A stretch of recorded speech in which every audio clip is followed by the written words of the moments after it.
Africa.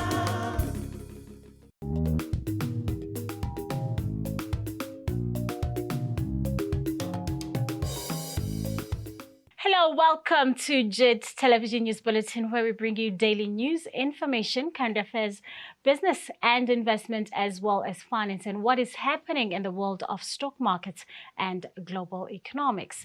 Entertainment is our business, news on multiple platforms for all Zimbabweans and all Africans on one channel. The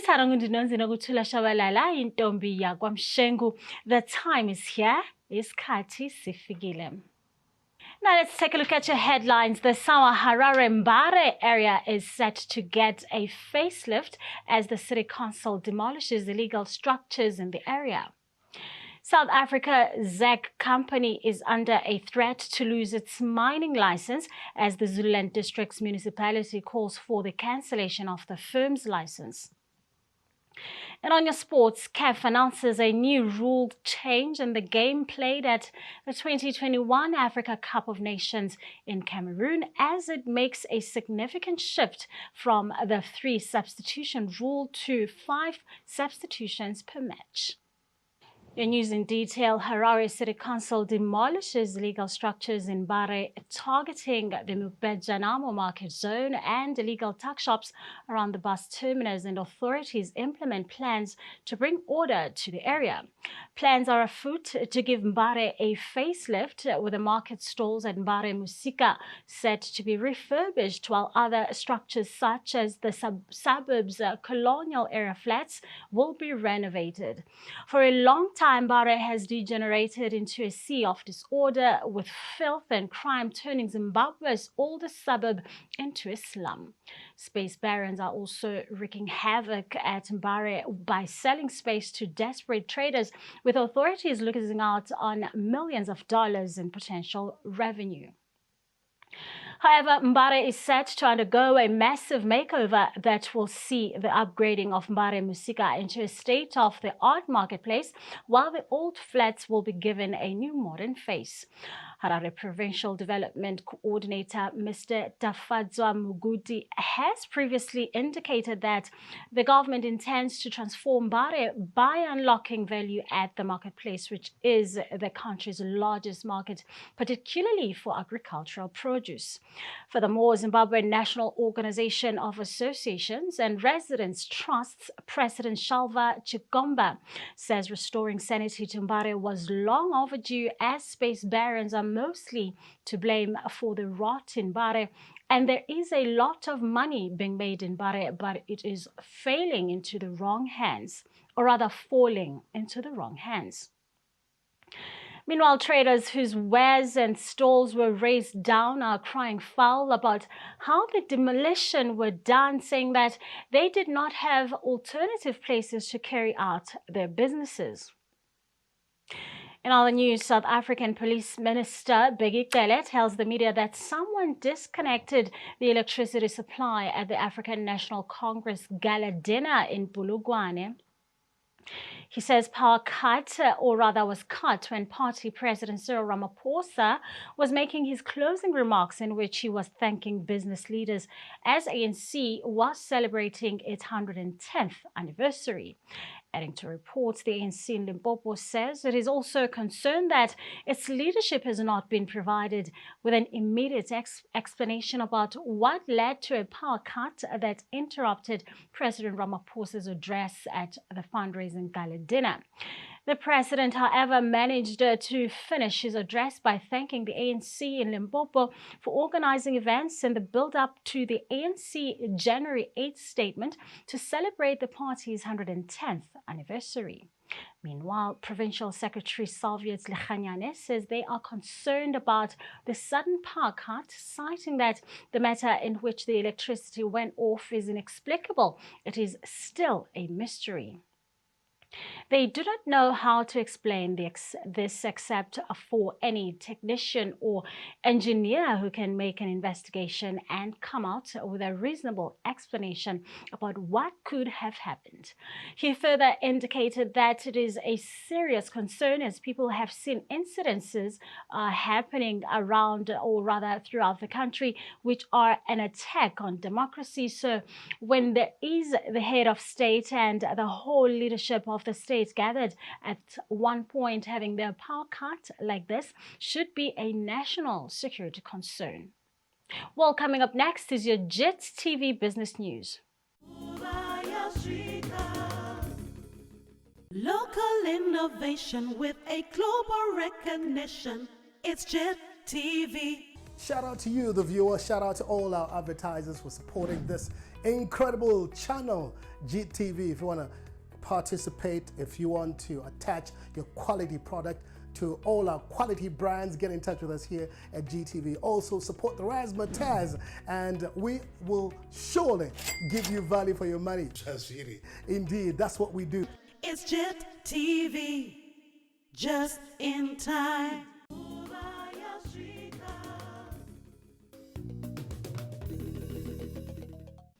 Now let's take a look at your leading stories on your business news. Labor and Economic Development Research Institute of Zimbabwe expresses concern over the hikes on utilities in the country, which would stoke inflationary pressures on the economy.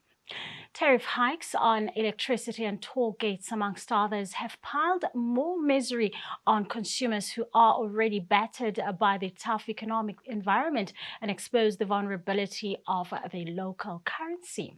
The Zimbabwe Electricity Supply Authority increased tariffs by 12.3%, and the new charges will see domestic consumers on prepaid meters forking out $1,265.11 to buy 200 units per month, while consumers on post-paid meters will pay similar charges plus an additional $35.68 monthly fixed charge.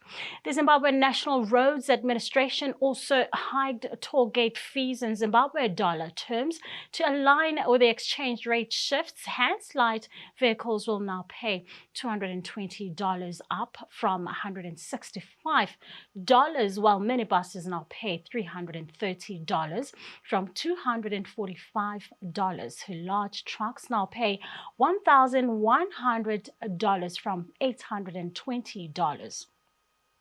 However, Labor and Economic Development Research Institute of Zimbabwe economist Prosper Chitambara says the hikes will increase the cost of doing business as well as cost of living, which will ultimately result in an increase in inflation. And for this year, there is going to be sustained pressure on the inflationary front, as the country is expecting to the price of fuel to increase like it was during last year. However, inflation, which reached a post-dollarization high of over 830% in July 2020, has been spiraling downwards and was at 60.7% in December 2021. But the hikes are reflective of the erosion of the domestic currency on the exchange rate, thus according to economists. Moving on to other business news, the South African Zululand District Municipality calls on authorities to revoke Anthracite producer ZAC's mining license. This follows after the mine reported that it experienced a spill of slurry material into a river in Okuko village after the collapse of the dam wall. The dam capacity is 3,183 square cubic meters, and it is estimated that half of the stored slurry material spilled into the Mvalo River. However, Zululand municipal spokesperson Zanele Mthethwa says it must be noted that the municipality is at the core of protecting the environment and people's health. And the municipality has invested more than 30 million rand into water infrastructure. Therefore, they will not allow ZAC to exploit the community of Okuko by poisoning their water. Meanwhile, ZAC says in a statement that immediately after the spill, all pumping to the slurry ponds was stopped and the end wall of the slurry pond was rebuilt, but is only awaiting a professional engineer's certification. Furthermore, the company reveals that it is working with relevant government departments to ensure that all legal requirements are met. ZEC operates an underground, deep-level narrow seam operation using both continuous miners and drill and blast mining techniques. ZEC's current life of mine is up to 2027, but there are undeveloped known resources still to be considered in future. Well, this brings us to the end of our JIT-TV Business News Bulletin this hour.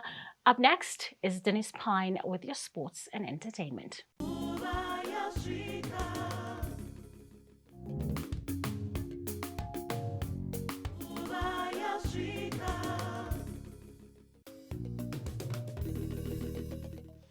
Hello and welcome viewers, my name is Denise Pine and you're watching JIT-TV Sports and Entertainment News.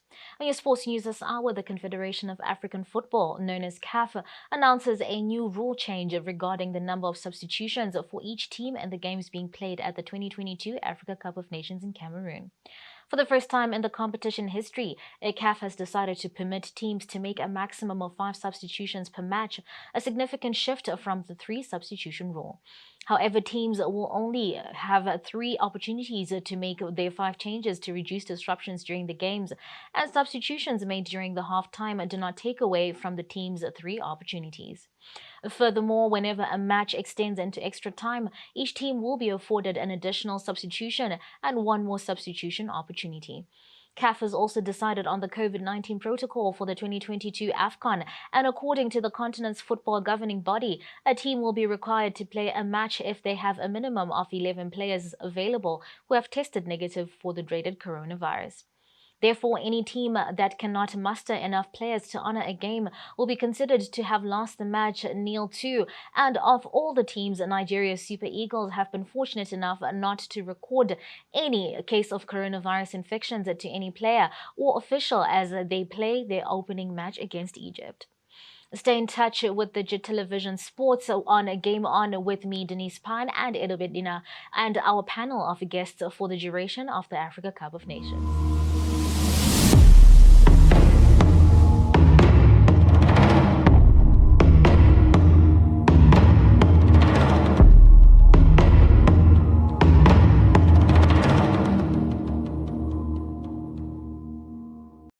JIT-TV, Mapeza says he's satisfied with the boys' plays and displays as the team had a heart-throbbing and a beautiful game against one of the best teams in Africa, going as far as holding the team 0-all, but all Senegalese thanks goes to the last-second cut.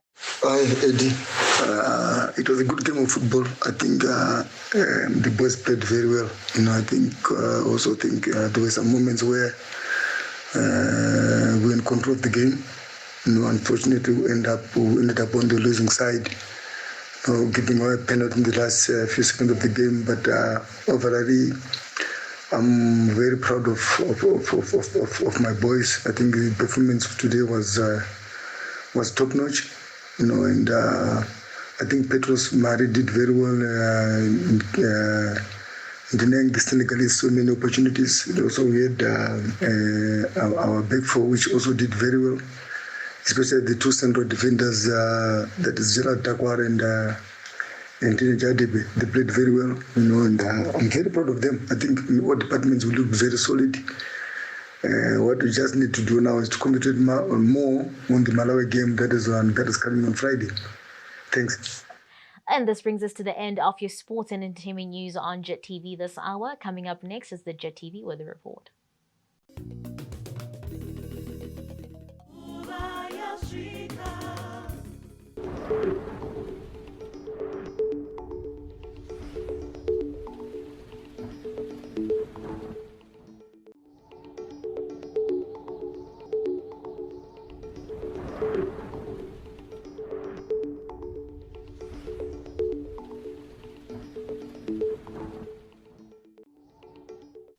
Well, this brings us to the end of our JIT Television News Bulletin this hour. Stay tuned to JIT TV as we bring you the best in entertainment news, information, analysis, sports, business, and all the headlines of the day. And to stay in touch on Twitter, Facebook, and our website, www.jit-tv.tv, and leave a comment. My name is Nogutula Shabalala in Ntombi Yagwamshengu. See you same time tomorrow and stay connected. Cheers.